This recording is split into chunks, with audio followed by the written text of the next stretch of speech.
Opatijski folklorni ansambl Zora kroz projekt Balunom kroz Europu obilazi i povezuje krajeve regije gdje žive Hrvati. Članovi folklornog društva Umag, Iločanin Danijel Lamoš i Vlatko Možar uz suradnicu Kseniju Mikulaš putovali su biciklima iz Umaga do Rumunjske, do mjesta Klokutići, gdje žive rumunjski Hrvati i usput promovirali istarski balun.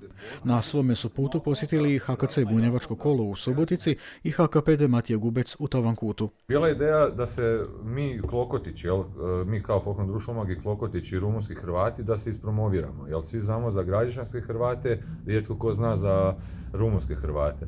I onda ajde malo folklora, malo ovo ono i ok, povezali smo, počeli smo s 20 društava, došli na 40.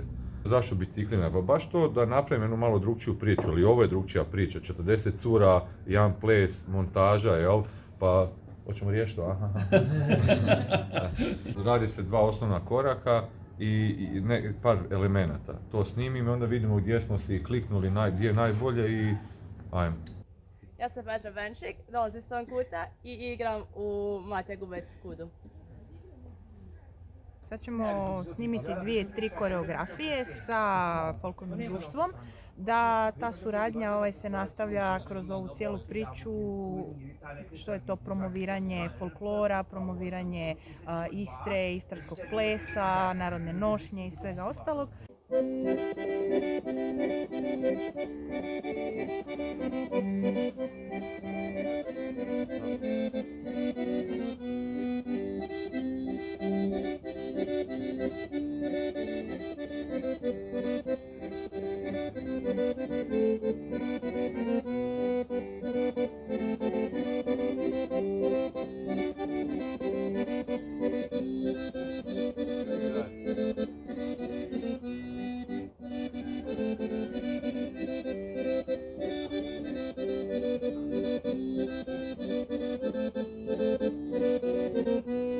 To nije ništa strašan korak, ali istarski balun ne plešemo, ni nam na repertuaru. Mislim, i onda rekao, ajde, možda učiti sve, ali ajde, rekao da kažeš ti ništa nije strašno, pa...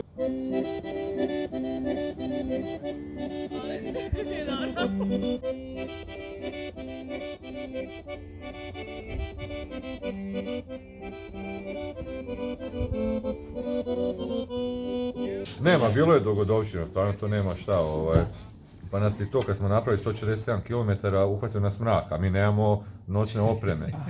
Imaju u kombiju. Bilo je koliko? 120 taj dan da smo trebali napraviti, ali kako smo se izgubili, tu smo dobili 8 km, pa se vrati 8 i sad bio je put za Buševicu ovako ili ovako. Dobar dan, rekao mi ovako da napravimo taj osobni rekord. I bome, mrak, ona duga svjetla i mi pićimo. Da, 147 km u danu i to je baš, koliko si ti, 135 sam imao prije, tako da nisam nije nikad, ali nismo mi ono što se kaže profesionalci biciklisti, znači mi smo rekreativci koji smo s vremena na vrijeme znali sjest malo češće, malo duže na biciklu i nikad nismo radili neki veliki kilometar, ajde reći preko 100. Oborili smo onda brzinski rekord i to 2 put. Da. Baš ali inače ne znam, prosjek nam je 21 bio dok smo trenirali.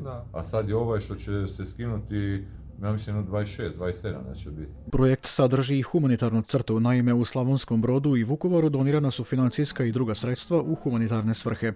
Plan je i stvoriti oko 15 kraćih videoklipova kojima se mogu pratiti koraci iz projekta i to putem YouTube kanala Vlatka Možara. Na njegovu Instagram i Facebook profilu može se pratiti cijeli proces bicikliranja, tradicijskog plesa, humanitarnog rada, zabave i smijeha.